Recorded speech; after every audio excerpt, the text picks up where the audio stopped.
It's a Spacewalker 2, built in 1998 from a gentleman down in Florida who did excellent craftsmanship on it.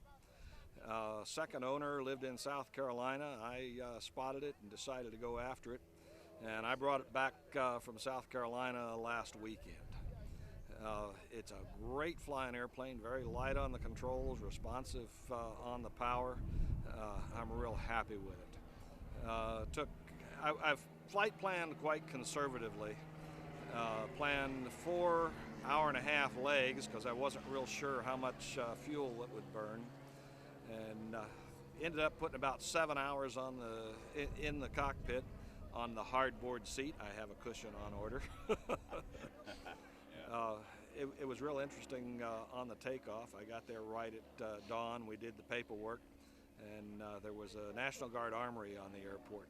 As I was doing the pre-flight, 2 vans pulled out and parked in the middle of the runway, and about 100 soldiers came out and started doing PT in the middle of the runway.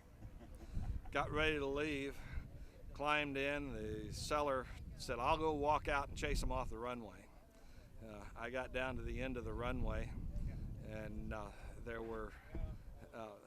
they pulled both vans off the side of the runway, maybe 2 feet into the grass, and everybody else just stood there. I waited a while and decided they weren't going anywhere. Remembered that this thing advertises about a 350 to 400 foot ground roll, and I figured they were smart enough if they saw me barreling down on them, they'd get out of the way. So I added power, and by the time I got over them at midfield, I was already passing 400 feet, and they were waving. But it was a good trip back home.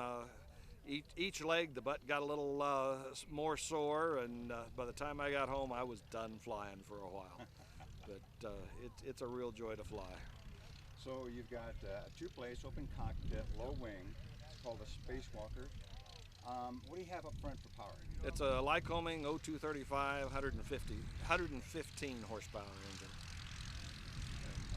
Burns at 4,500 feet, I was burning 5.3 gallons per hour, and down at 2,500 feet, cruising about 90 to 95 miles an hour, burn 5.8.